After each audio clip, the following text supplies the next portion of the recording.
हुगली जिले के चुनचुरा तामलीपाड़ा इलाके में आज स्वास्थ्य सेवा की दिशा में एक बड़ी पहल देखने को मिली। पश्चिम बंगाल के महिला बाल विकास एवं सामाजिक कल्याण मंत्री डॉक्टर शशि पांडा ने एक अत्याधुनिक निजी अस्पताल का उद्घाटन किया। इस अस्पताल में ICU, dialysis unit, advance surgery unit के साथ 7 महिलाओं के लिए एक विशेष विभाग भी स्थापित किया गया। साथ ही अस्पताल स्वास्थ्य साथी योजना से भी जुड़ा है, जिससे आम जनता को विशेष लाभ मिलेगा। उद्घाटन समारोह में चुनचुरा के विधायक असित मजूमदार, नगर पालिका चेयरमैन अमित रॉय, सीआईसी जयदेव अधिकारी, पूर्व चेयरमैन गौरीकांत मुखर्जी समेत कई विशिष्ट अतिथि मौजूद थे। मंत्री ने मुख्यमंत्री ममता बनर्जी की स्वास्थ्य योजनाओं की सराहना करते हुए कहा कि इस तरह के अस्पताल उपनगरों में चिकित्सा सुविधाओं का नया अध्याय खोलेंगे। उद्घाटन के बाद मंत्री ने अस्पताल का निरीक्षण भी किया और व्यवस्थाओं पर संतोष जताया। এটা রেড ক্রস নবজীবন হসপিটাল, যেটা চুঁচুড়াতে, এবং পুরো নো প্রফিট,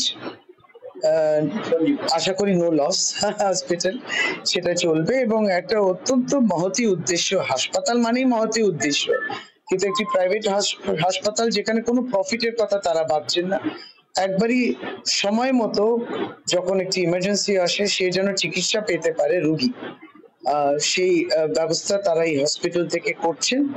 এবং পুরোপুরি রাজ্য সরকারের যে স্বাস্থ্যসাথী প্রকল্প, সেটাও এখানে তার বেনিফিট ওরা পাবেন যারা রোগীরা আসবেন। সবটা নিয়ে আমরা হসপিটালও দেখলাম, আজকে উদ্বোধনও হলো।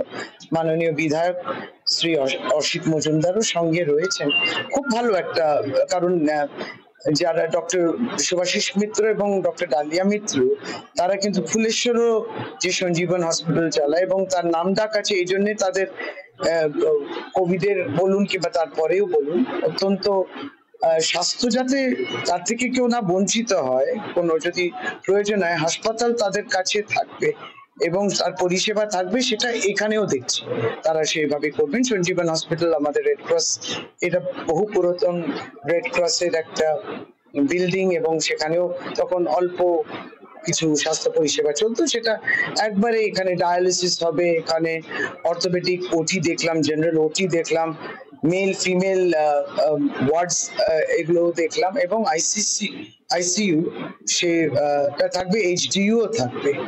সুতরাং ভালো হোক, মানুষের কাজে কেউ অসুস্থ না হোক, এটাই তো আমরা সবসময় চাবো। কিন্তু অসুস্থ হলে হাসপাতাল কিংবা সে পরিষেবা ডাক্তারকে পেয়ে যাবে, সেই মর্মেই কাজ। এবং আমরা we wish them all success.